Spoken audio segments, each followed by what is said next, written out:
when we refer to child sexual abuse, we're referring to coerced and consensual sexual touching, the latter in relation to an experience with an unknown or a known adult, exposure to intimate body parts or pornographic images, sexual harassment, penetrative and non-penetrative sexual intercourse, either actual or attempted, and this could be with an adult or a similar aged peer. So when we refer to any form of sexual abuse within this study, it will include this broad definition of any sexual abuse.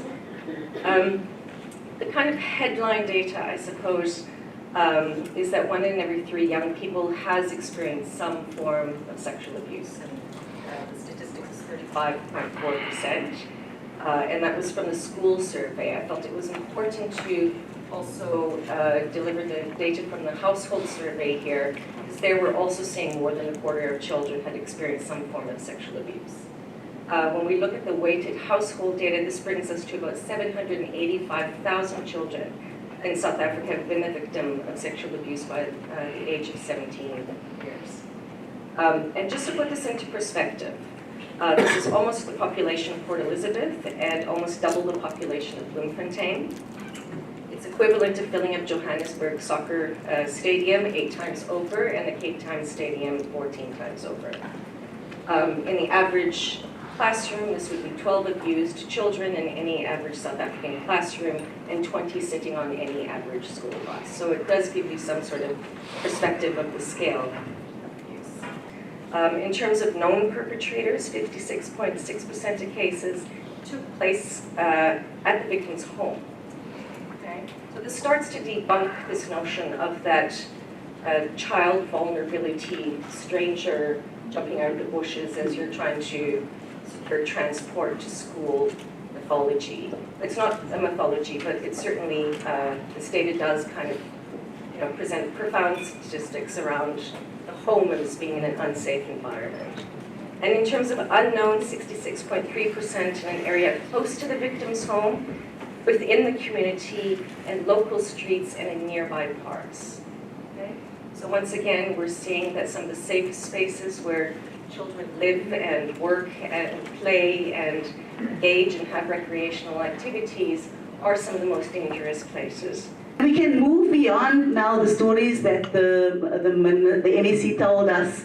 1 child, this happened, 2 children, that happened. We now have a data set. For the first time in this country, we have a rigorous scientific data set. Incidence and prevalence. Andy's been talking about this forever with me. There is no data. How can we say we know what the problem is? Now we know the scale of the problem. We can prevent this abuse before it occurs, and that's one of the messages that we hope you'll take home from the study. So we also looked at things that are associated with sexual abuse, and sleeping density, which is a measure. We asked young people, do you share your bedroom with more than 1 person?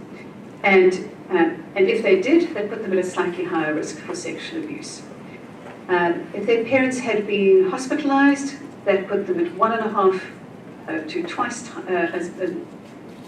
slightly awkward phrasing there, but they were 1.5 times more likely or twice as likely to report sexual abuse. That was parents who'd been hospitalized for a long period, not just a day or 2. Parents who were using drugs or alcohol, the young people who reported that their parents were doing that said we are 2 to 3 times higher risk of experiencing sexual abuse. Young person was disabled, again they were 1.5 times more likely or up to twice as likely in some of our data to be at higher risk of sexual abuse. As government, we need to get the information and data to inform our policies so that we can take it forward.